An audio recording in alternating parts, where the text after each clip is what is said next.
नमस्कार, सभी का स्वागत है। आज हम अपनी जापानी सीखने की जर्नी में आगे बढ़ेंगे और ये है हमारा लेसन नंबर 9 और टॉपिक है निहोंगो गाकुशु, मतलब जापानी भाषा सीखना। हमारा मकसद हमेशा यही रहता है कि जापानी को आसान हिंदी में समझें।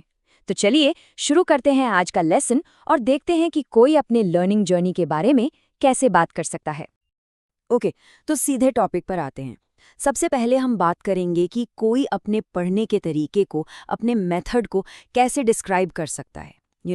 जब आप किसी से मिलते हैं जो आपकी लर्निंग में इंटरेस्टेड है, तो ये कॉन्वर्सेशन शुरू करने का एक बहुत ही बढ़िया तरीका है। तो सबसे पहला सवाल तो यही आता है मन में कि कोई जापानीज सीखता कैसे है? मतलब क्या किताबें पढ़कर, क्लासेस जाकर, या कोई और तरीका है?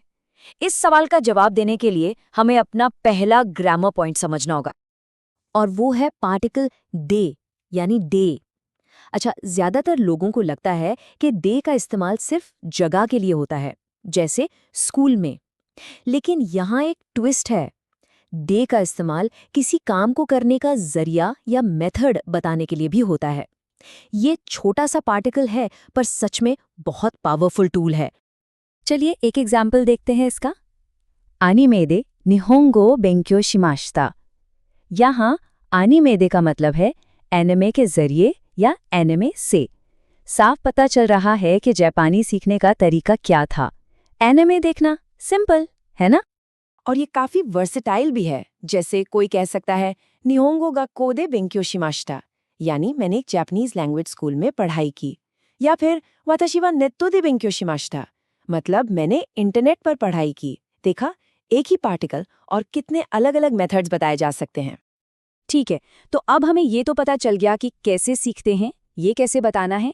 अब थोड़ा आगे बढ़ते हैं और देखते हैं कि सीखने के एक्सपीरियंस को कैसे डिस्क्राइब किया जा सकता है। मतलब ये बताना कि सीखना लगता कैसा है, आसान है, मुश्किल है। इसके लिए एक बहुत ही यूजफुल पैटर्न है N1 वा N2 गा एडजेक्टिव दिस। अब देखिए, सिर्फ ये कह देना कि जापानी मुश्किल है थोड़ा जनरल हो जाता है। ये पैटर्न आपको ये बताने में हेल्प करता है कि जापानी का कौन सा हिस्सा मुश्किल है।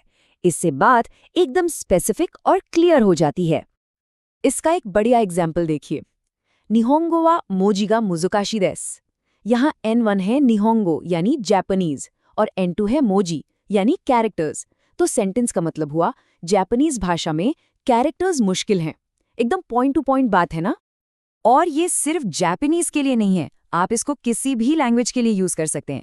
मान लीजिए आपको कहना है इंग्लिश ग्रामर आसान है, तो आप कहेंगे ए गोवा बुम्पोगा कंतानदिस। या फिर थाई लैंग्वेज के बारे में कि थाई कैरेक्टर्स याद करना मुश्किल है, थाई गोवा मोजियो ओबोएरनोगा मुजुकाशी दिस।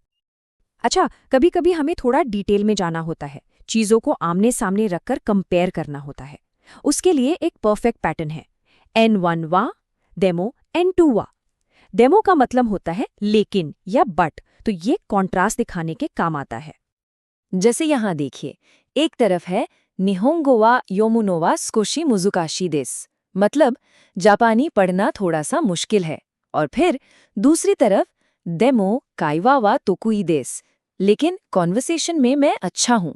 देखा कितना बैलेंस्ड और ऑनेस्ट ओपिनियन लग रहा है। तो हमने सीखने का तरीका डिस्कस कर लिया, अपना एक्सपीरियंस भी शेयर कर लिया। इसके बाद नेक्स्ट लॉजिकल स्टेप क्या होगा? बिल्कुल सही, हेल्प मांगना। चलिए देखते हैं कि इम्प्रूवमेंट के लिए पोलाइटली कैसे रिक्वेस्ट करते हैं। और इसके लिए एक सुपर इम्पॉर्टेंट फ्रेज है वी मोराइमासेन का।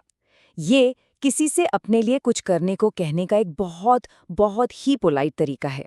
इतना पोलाइट कि ये वी ते कुदासाई से भी ज्यादा रिस्पेक्टफुल माना जाता है। तो जब आप अपने टीचर्स से या किसी सीनियर से बात कर रहे हो तो ये परफेक्ट है। एक बहुत ही प्रैक्टिकल एग्जाम्पल लेते हैं, निहोंगो ओ चेकतिश्ते मोराइमासेन का। इसका सीधा सा मतलब है, क्या आप प्लीज मेरी जापानीज चेक कर सकते हैं? ये एक ऐसा फ्रेज है जो हर लैंग्वेज लर्नर को जरूर काम आएगा। चलिए कुछ और सिचुएशन सोचते हैं। मान लीजिए आप एक कांजी में अटक गए हैं। आप पूछ सकते हैं कुनो कांजी नो योमिकाताओ ओशिएते मुराइमासेन का, यानी क्या आप इस कांजी को पढ़ना सिखा सकते हैं? या फिर किसी दोस्त के पास नई टेक्स्ट बुक है, तो आप कह सकते हैं अतरशी क्योकशो चो तो मिसे तो मुराइमासेन का, मतलब नई टेक्स्ट बुक थोड़ी दिखा सकते हो क्या? और अब आते हैं अपने आखिरी टूल पर। यह है वर्ब के स्टेम फॉर्म के साथ फोकस शुरू यानी कता जोड़ना। इसका सिंपल सा मतलब है किसी काम को करने का तरीका या हाउ टू डू समथिंग। ये पूछने और समझाने दोनों के लिए ही बहुत यूजफुल है। एक बहुत ही कॉमन सिचुएशन सोचिए। कोनोशोरु इनो खाकी कता गा योक वाकारिमासेन। यहाँ खाकी कतार का मतलब है लिखने का तरीका। तो पूरा सेंटेंस हुआ, मुझे समझ नहीं आ रहा कि इस डॉक्यूमेंट को कैसे भरना है। बिल्कुल साफ और सीधी बात।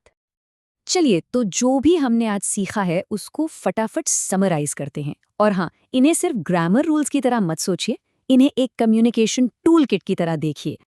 सबसे पहले कुछ जरूरी वर्ड्स रिवाइज कर लेते हैं। बेंक्यो यानी स्टडी, मोजी यानी कैरेक्टर्स, कायवा यानी कॉन्वर्सेशन और योमिकता यानी पढ़ने का तरीका। इन वर्ड्स को जरूर याद रखिएगा। तो आज के हमारे 5 कम्युनिकेशन टूल्स कौन से हैं? पहला, दे से मेथड बताना। दूसरा, हाँ या गा से स्पेसिफिक चीजों के बारे में बात करना। तीसरा, देमो से कंपेयर करना। चौथा, ते मोराइमा सिन का से पोलाइटली रिक्वेस्ट करना। और पांचवा, हो से कैसे करें पूछना। ये 5 टूल्स आपकी जापानीज कन्वर्सेशन को नेक्स्ट लेवल पर ले जा सकते हैं। और आखिर में एक ऐसा सवाल जिसमें आज के सीखे हुए 2 टूल्स एक साथ आ जाते हैं। कोनो कांजी नो योमिकता ओ ओशेते मोराइमा सिन का। ये सिर्फ एक सेंटेंस नहीं है, ये आपकी सीखने की, इंटरैक्ट करने की और बेहतर होने की इच्छा को दिखाता है। सच कहूं तो इस एक सवाल में एक लैंग्वेज लर्नर की पूरी जर्नी छिपी हुई है। तो आज के लिए बस इतना ही। यहाँ तक साथ देने के लिए बहुत बहुत शुक्रिया। अगर आपको ये लेसन पसंद आया तो सब्सक्राइब, लाइक और शेयर जरूर करिएगा। अगले लेसन में फिर मिलेंगे। देखने के लिए आपका दिल से धन्यवाद। लर्न जापानीज थ्रू हिंदी पर हमारी कोशिश हमेशा यही रहती है कि आपके इस सफर को आसान बनाएं। अगले लेसन में फिर मिलेंगे। नमस्कार।